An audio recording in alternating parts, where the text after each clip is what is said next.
한 주간 잘 지내셨습니까? 어제부터 연휴인데 오늘하고 내일까지 비가 온다 그러는데 참 안타깝습니다. 그렇지만 연휴든 뭐든 오늘 여러분들이 성전에 나오셔서 또 함께 예배할 수 있는 자리에 있다고 하는 것 자체가 하나님의 크신 은혜가 아닌가 그런 생각을 갖습니다. 5월은 가정의 달이라고 하고 오늘 5월 첫 주일을 맞이하면서 십계명 가운데 5번째 계명인 내 부모를 공경하라. 우리가 이 말씀을 심도 있게 깊이 묵상하면서 말씀을 함께 나누려고 합니다. 십계명은 우리가 흔히 아는 대로 먼저는 하나님께 대한 계명, 그리고 나중에는 사람에 대한 계명으로 알고 있습니다. 어떤 사람이 주님께 이렇게 질문했습니다. 주님, 계명 중에 어떤 계명이 큽니까? 하고 물어봤더니 주님은 딱 간단하게 말씀하셨어요. 위로는 하나님 사랑이고 아래로는 이웃 사랑이다. 그래서 하나님 사랑과 이웃 사랑으로 아주 압축을 하셨어요. 그것만 봐도 십계명은 바로 하나님과 하나님의 사랑과 이웃 사랑을 실천해야 할 우리들에게 두 가지 의미가 있어요. 하나는 율법적으로 지킬 것이냐, 아니면 온전한 하나님의 사랑이 내게 왔을 때 그 사랑을 토대로 해서 우리가 이 계명을 지켜나갈 것이냐. 이 5계명이 사람에 대한 것이냐, 아니면 하나님께 대한 계명이냐. 사실 논란이 많아요. 사람의 계명이다, 아니다, 하나님의 계명이다, 이런 이 논란이 있습니다. 그러나 우리가 십계명의 이 계명을 하나하나 연결시켜서 이어지는 것을 보게 되면 첫 번째 계명이 뭐예요? 다른 신 섬기지 마라. 두 번째, 우상 섬기지 마라. 세 번째, 여호와의 이름을 망령되이 일컫지 마라. 네 번째, 안식일을 거룩히 지키라. 다섯 번째 와가지고 오늘 본문의 말씀이죠. 내 부모를 공경하라. 여러분, 우리가 이 안식일을 지켜야 할 의미가 뭐냐면 주님께서 이 땅에 오셔가지고 안식에 대한 이 생각을 바꿔놓으셨어요. 어디에서 바꿨냐면 주님이 제자들을 데리고 다니실 때 안식일 날인데 제자들이 배가 고팠습니다. 그러니까 배가 고프니까 이거 도저히 따라가기 어렵다. 그래서 가다가 안식일 날 밀을 까불러 가지고 입에다 톡 털어넣었어요.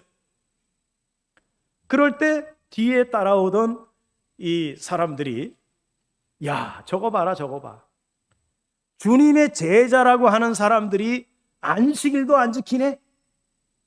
저건 잘못된 거야. 이렇게 말을 했어요. 그렇게 말을 할 수밖에 없는 것은 그들의 시각은 율법적 시각으로 봤기 때문이에요. 그런 사람들에게 예수님이 뭐라 그럽니까? 나는 안식일의 주인이다. 안식일의 주인이다. 너희 중에 만일 너희가 기르는 송아지가 안식일 날 물에 빠졌으면 어떻게 할 거냐? 건지지 않겠느냐? 주님은 지금 안식을 만끽하라고 하는 안식을 오늘 온전하게 하나님께서 원하시는 안식이 뭐냐라고 하는 것을 지금 가르쳐 주시면서 말씀하고 있는 것입니다. 그러면서 이 십계명이 출애굽기 20장에도 나오고 오늘 본문 신명기 5장에도 나오는데요. 이 계명을 주시기 전에 하나님이 꼭 집어넣은 말씀이 있어요. 그건 뭐냐면 종되었던 애굽에서 너희들이 종되었던 것을 기억하라. 그 종에 매여 있던 너희들을 내가 끄집어내서 자유인이 되게 했다. 자유로운 존재가 되게 했다. 그래서 어쨌든 이제는 너희가 종에 매여 있는 존재가 아니라 자유인이 되었다는 거예요. 그렇기 때문에 이 종살이에서 자유함을 얻었다면 그 자유를 어떻게 하라는 거예요? 만끽하라는 거예요. 여러분들은 자유를 만끽하십니까? 만끽하시는 여러분들이 되셔야 돼요. 그러나 그걸로 끝난 게 아니라 이스라엘 백성들은 이제 앞으로 어떤 사람들이 될 것이냐? 하나님은 그때 당시 이스라엘 백성들을 딱 한정을 지어서 말씀하지는 않았어요.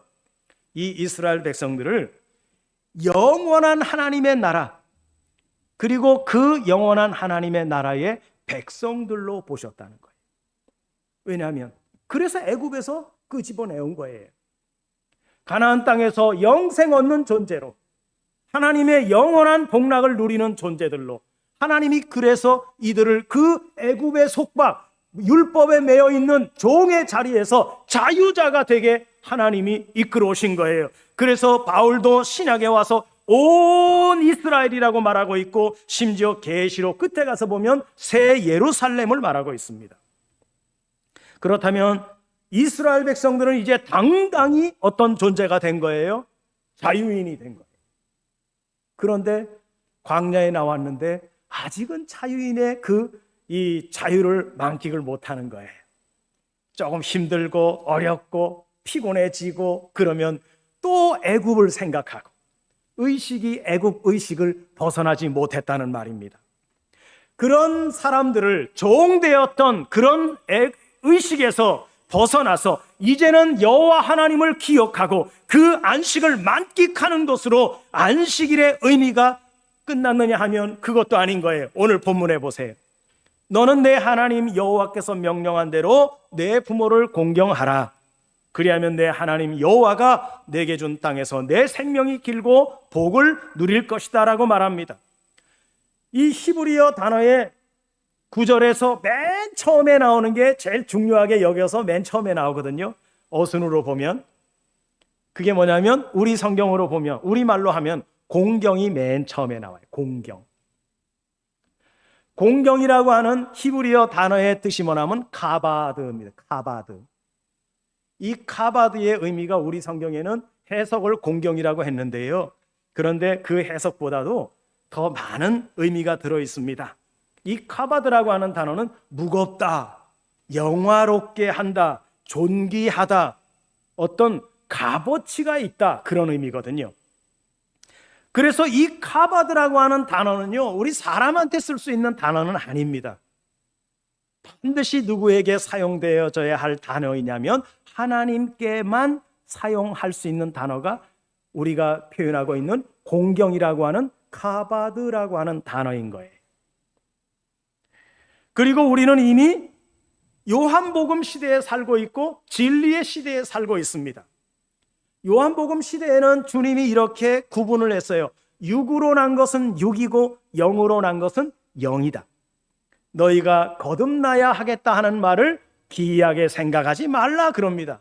그래서 요한복음 1장 12절에 그를 영접하는 자는 하나님의 자녀가 되는 권세를 주셨다는 거예요. 이 말은 뭐냐면 이제는 시대가 달라졌다는 거예요.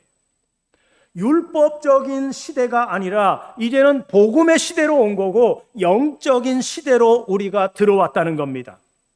여러분, 우리 주님도 육적인 아버지, 엄마가 있지요. 그러나 주님은 한 번도 그 아버지, 어머니를 아버지, 어머니라고 부르지 않았습니다.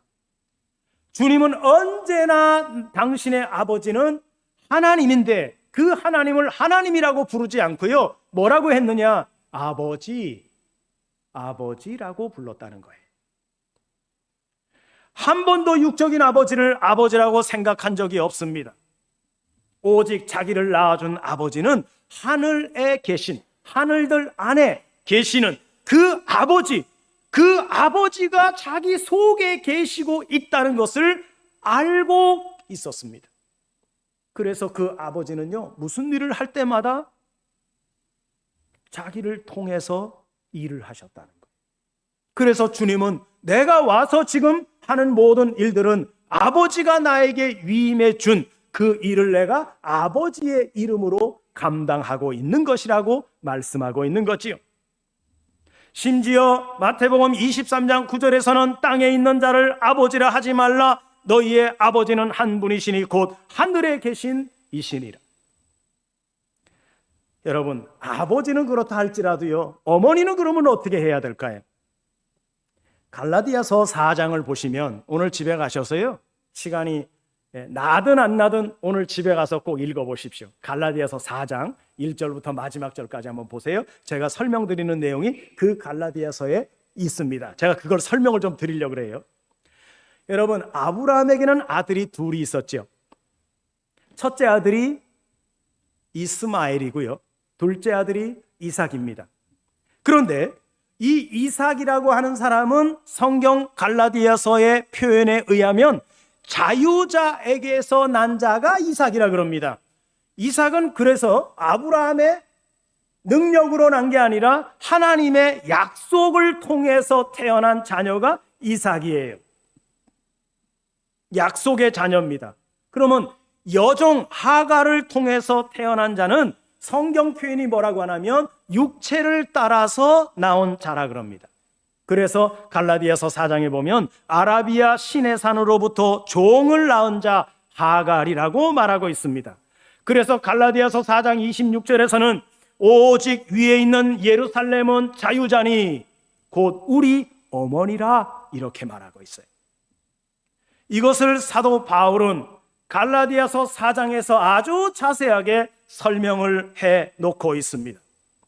여러분 보세요. 아브라함과 하갈의 관계에서 어떤 관계입니까? 종과 주인과의 관계거든요. 아무리 하갈이 아들을 낳았어도 종과의 관계에서 낳은 아들은 어쩔 수 없이 뭐예요? 종이에요. 종이 낳은 아들이 아무리 똑똑해도 종이에요. 뿔이라고 하는 책이 있고 드라마도 나왔는데 지금은 이제 그런 드라마는 잘 안 나옵니다만은 이 뿔이라고 하는 얘기는 흑인의 그 노예의 상황을 아주 적나라하게 설명을 해놓은 내용들이지요. 똑똑한 노예 있어도 그 노예가 결혼해서 낳은 자식은요 또 종이에요. 아버지가 속해 있는 그 집안의 종일 뿐이에요. 그가 아무리 비상한 머리를 가지고 있어도 종은 종이에요. 벗어날 수가 없어요. 5계명의 말씀, 내 부모를 공경하라, 이거를 육적인 부모를 향해서 써도 상관은 없어요. 그러나 이 계명은 전부 뭐예요? 율법적인 시대의 이스라엘 백성들에게 주신 계명이라는 것입니다. 여러분 보세요. 육적인 계통에서 난 부모, 육적으로 나를 낳은 부모를 공경하라. 나쁜 얘기 아니죠. 자식이 부모 공경하는 게 뭐가 그렇게 나쁘겠습니까? 당연히 해야 될 일이죠. 그러나 성경은 우리에게 뭐라고 말하냐면 육은 죄의 종이라고 말하고 육은 사망의 종이라고 말한다는 거예요. 우리가 그 계명을 그렇게 푼다면 아버지를 육적인 아버지로, 어머니를 육적인 어머니로 푼다면 육의 계통의 결말은 뭐냐? 죄의 종일 것이고 결말은 사망이라는 것을 말씀하는 거예요. 거기에는 생명이 없습니다. 거기에는 영생이 없습니다. 구원도 물론 없는 거죠. 마치 아브라함과 하갈과의 관계인 거예요. 결국에는 이스마엘이 이삭의 형으로 태어났지만 결국 하나님이 어떻게 조치하십니까? 내쫓아버리자. 왜? 종의 계통이니까. 그래서 집에서 쫓김을 당하는 거예요. 아무리 우리가 큰 소리를 쳐도 더더군다나 이 카바드라고 하는 이 공경이 육적 부모에게 쏠리게 된다면 주님이 말씀하신 너희 아버지는 하나이시니 곧 하늘에 계신 이시다 라고 하는 그분에게 대한 카바드는 공경은 어떻게 하겠느냐는 거예요. 똑같이 할 수가 없잖아요. 육적 어머니가 하갈 같은 죄의 종, 사망의 종이라면 위에 있는 예루살렘의 자유자 우리 어머니는 무엇으로 공경을 할 수 있겠느냐는 거예요. 그래서 이 공경이라고 하는 카바드라고 하는 이 단어 자체가 육적 부모들에게 있는 건 아니라는 거예요. 다만 나를 낳아주신 그분을 우리가 하나님처럼 공경할 수는 없지만 사랑하고 그분들의 뜻을 따라서 삶을 이어가는 것은 얼마든지 할 수 있는 거죠. 이게 바로 뭐냐면 육의 한계라는 거예요. 육은 아무리 잘나도 죄의 종이에요. 육은 아무리 어떻게 하더라도 구원이 없다는 거예요. 그래서 갈라지는 거예요. 어째서 아브라함에게 이런 사건이 일어났느냐? 어떤 사건은 반드시 하나님은요, 이 사건을 통해서 우리에게 뭔가 말씀하고 싶은 게 있는 거예요. 그래서 여러분, 성경을 보실 때 이거 아브라함 얘기야, 이거 이삭의 얘기야, 이렇게 치부하지 말고요, 어떻게 봐야 되느냐? 이거 내 얘기구나. 지금 나한테 아브라함을 통해서 말씀하시는 거로구나. 이렇게 성경을 보셔야 성경이 여러분들 말씀이 되는 거예요. 이게 다 제3자에 대한 얘기로 치부하게 되면 우리는 변화될 게 아무것도 없습니다. 아브라함 얘기도 내 얘기고, 이삭의 얘기도 내 얘기고, 야곱의 얘기도 내 얘기고, 에서의 얘기도 다 나에 대한 이야기라는 거예요. 여러분, 정말 우리가 하나님을 만났다면 하나님을 반드시 영화롭게 할 수밖에 없어요. 공경할 수밖에 없어요. 안 할 수가 없습니다.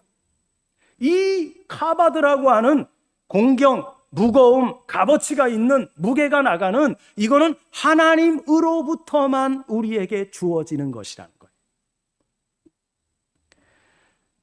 여러분, 어떻게 우리가 육적인 아버지, 어머니에게 이 카바드, 이 거룩한 단어를 쓸 수 있겠습니까? 율법적으로 보면 이 육의 아버지나 어머니가 좋으신 분이라면 상관없겠지만 좋지 않은 분이라면, 내가 강보에 쌓여 있을 때 나를 그냥 내버리고 당신들 갈 곳으로 가버렸다면 이 어린아이가 어찌어찌 해가지고 고아원에 들어가서 나이가 될 때까지 고아원 생활을 하다가 그 다음에 또 성장해가지고 세상에 나왔는데 누가 도와주는 사람도 없고 고아로 나와서 세상 살다가 고생을 많이 하고 그러다 보면 그 부모에 대한 원망이 있겠어요, 없겠어요? 당연히 있죠. 그런 부모를 어떻게 공경하겠느냐는 거예요. 육적인 부모. 또 어떤 부모는 술 먹고 들어와가지고 집을 완전히 그냥 초토화를 시키고, 그리고 연약한 그 아내 어머니를 그냥 발로 차고 손으로 때리고, 그런 부모를 어떻게 카바드라고 하는 공경의 대상으로 삼을 수 있겠느냐 하는 거예요. 그래서 계명의 순서상 하나님께서 마지막 해야 할 것이, 나를 낳아준 아버지 어머니께 마지막 해야 할 것은, 바로 우리가 해야 할 것은 공경밖에 없다는 거예요. 우리는 지금 현재로서는 완성된 계명을 지키는 사람들입니다. 그럼 우리는 오직 한 하나님, 한 아버지, 5계명에서부터 거꾸로 올라가 보면은요, 부모가 둘일 수 없어요. 절대로 한 아버지, 한 어머니입니다. 마태복음에도 족보가 나오고 누가복음에도 족보가 나오는데요, 마태복음의 족보는 내림차순의 족보예요. 아브라함은 이삭을 낳고 이삭은 야곱을 낳고 이렇게 해서 쭉 내려와서 예수 그리스도까지. 누가복음은요, 위로 올라가는 복음, 올림차순 족보예요.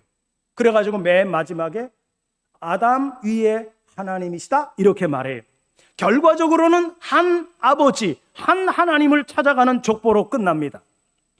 그래서 이 한 아버지, 한 어머니를 우리로 하여금 카바드하라고, 공경하라고 뭘 주셨느냐? 안식을 주신 거예요. 여러분, 우리 안식일날, 안식교에서는 토요일을 안식일로 지키는데 우리는 주일을 안식이라고 하는 차원에서 주일을 하나님께 나오는 거죠. 우리에게 안식을 주신 이유는 뭐냐면, 오늘 이 자리에 와서 여러분들이 함께 기도하고 찬양하고 영광 돌리면서 뭐 하라고요? 하나님을 영화롭게 하라고. 그래서 안식을 주신 거예요.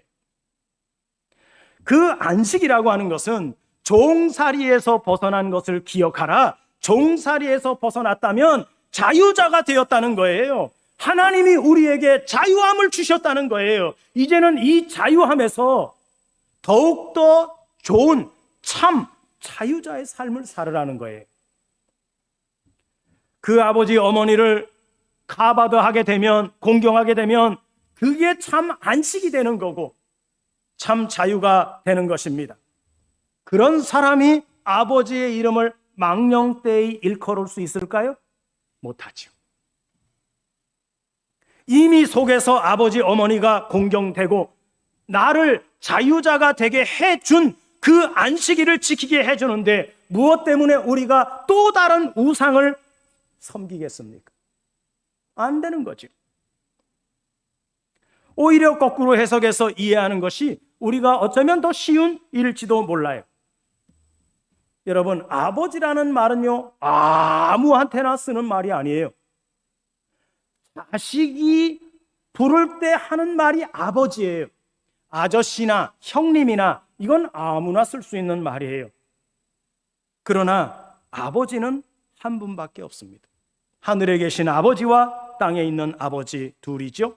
아버지라고 칭함을 받을 분은 한 분밖에 없습니다. 누구를 아버지라고 칭할 것이냐? 갈라디아서 4장 31절에 그런즉 형제들아 우리는 여종의 자녀가 아니요 자유 있는 여자의 자녀라는 사실을 확실하게 기억하라고 말합니다. 우리는 신분이 계집종의 신분에서 뭘로 바뀐 거예요? 자유자의 신분으로 바뀐 거예요. 계집종의 신분이라는 것은 애굽에 묶여 있을 때, 애굽의 속박 속에 묶여 있을 때 그때는 노예의 신분이었어요. 아무도 마음대로 할 수 없어요. 그러나 하나님께서 이스라엘 백성들에게 은혜를 주셔서 모세를 통해서 그들을 자유의 몸으로 이끌어내 오셨다는 것입니다. 그런데 자유의 몸이 됐지만 아직도 애굽의 의식, 이 종의 의식, 노예의 의식에 매여 있다 보니까 힘들고 어려울 때마다 항상 그 의식이 발동함으로 어떻게 된 거예요? 애굽을 소망했다는 얘기예요. 결국 여러분 1세대 광야에서 어떻게 됐어요? 다 이슬로 사라졌어요. 이 얘기는 우리의 옛사람의 속성인 이 종되었던 노예가 되었던 그 의식 속에 살아왔던 의식은 이 광야의 시험과 역사를 통해서 어떻게 된 거예요? 정리가 다 됐다는 얘기. 정리가 다 된 사람만 어디로 갔어요? 가나안 땅에 입성했다는 겁니다. 우리가 이제까지 배운 안식일을 지켜야 됩니다. 여러분 꼭 지켜야 됩니다. 왜냐하면 나를 자유케 해주신 하나님, 자유자가 되게 해주신 하나님, 그것은 전부가 다 누구를 위한 거냐? 나를 위해서 그렇게 하나님이 해주셨다는 거예요. 그래서 나만을 위한 안식일이 아닙니다. 나를 낳아주고 나를 자유자로 길러준 아버지 어머니 그분을 뭐 해야 돼요? 공경해야 돼요. 이 공경이 있어야 하나님의 이름을 망령되이 일컫지 않게 되는 것입니다. 이제는 우리 안에 우상이 필요 없어요. 우상을 만들었다고 내가 하나님을 공경하는 그 공경이 달라지느냐? 절대로 다른 신 섬기지 않아요. 여러분, 이스라엘 백성들이 나온 상태를 보면 왜 순서적으로 나와 있느냐 하면 이스라엘 백성들이 애굽에서 나올 때의 상태가 뭐냐면 다른 신을 섬겼고 다른 우상을 섬겼다는 거죠. 그들이 애굽에서 나왔지만 이 모세가 1년 만에 시내산에 들러가 가지고 거기서 40일 동안 금식하면서 하나님의 말씀과 계명을 받을 때 이스라엘 백성들이 그 한 달, 그 40일을 참지 못해 가지고 뭘 만들었습니까? 애굽에서 의식되어졌던 황소머리를 금으로 만들어 가지고서 이게 우리를 인도해낸 신이다라고 하면서 그 우상을 가운데에 두고서 빙빙 돌면서 뭐 했어요? 난리를 친 거예요. 그 장면을 보면서 모세가 어떻게 했습니까? 돌판을 갖다가 깨트려 버렸어요. 여러분, 그런 장면들을 하나님은 아시는 거예요. 야, 저 인간들이 아직도 바뀌지 않았구나. 애굽의 의식에서 조금 더 벗어나지 않았구나. 그래서 거기서요 2만 몇천 명이 죽어요. 하나님이 지금 왜 그런 모습들, 그런 사건들을 우리에게 보여주시느냐? 우리도 얼마든지 그런 사건에 개입될 수 있다는 거예요. 우리도 얼마든지 애굽의 의식, 노예의 의식, 종의 의식에서 벗어나지 못하면 이렇게 될 수 있는 상황을 말씀하고 있는 것입니다. 여러분들은 누구를 경외하십니까? 누구를 공경하십니까? 오직 우리가 공경해야 될 분은 하나님 아버지 한 분뿐이라는 사실을 잊지 마시기를 바랍니다. 그렇게 하는 사람이요, 육의 부모에게도 잘해요. 말로는 하나님 잘 공경한다고 하면서 육의 부모한테 가가지고서 날강도짓하는 사람이 있을 수가 없는 거예요. 그건 이중인격이죠, 여러분. 하나님을 잘 공경하십니까? 여러분들의 부모님 또한 하나님 못지않게 공경하고 사랑하십시오. 하나님이 여러분들에게 사랑을 해주신 것만큼 오늘 이 자리에 부모된 입장에 있는 우리 성도님들이 훨씬 많은데, 여러분들이 하나님의 사랑을 가슴에 품고 여러분들이 지금 성장시켜 나가야 될 자녀들이 있으면 그 자녀들을 무슨 마음으로 봐야 되느냐? 하나님의 마음, 하나님의 그 성품을 가지고 그 자녀들을 양육하고 그 자녀들을 올바로 믿음의 신앙에 성장되는 자녀들로 양육시켜가는 부모가 되어질 때, 여러분들은 하나님이 받으시는 그 은혜를 충분히 받고도 모자람이 없게 될 줄로 믿습니다. 5월을 맞이했습니다. 여러분, 가족들 간에 먼저 화목하시고 하나 되게 하시고, 하나님이 먼저 우리 집 안에서, 우리 가정 안에서 하나님이 공경의 대상이 되고, 그리고 또 부모님들은 자녀들은 부모님들을, 자녀들은 또 부모님은 자녀들을 사랑하는 그 마음이 하나님의 은혜 안에서 나타나는 복된 가정들이 되어지는 이 5월이 되었으면 좋겠습니다. 기도합니다.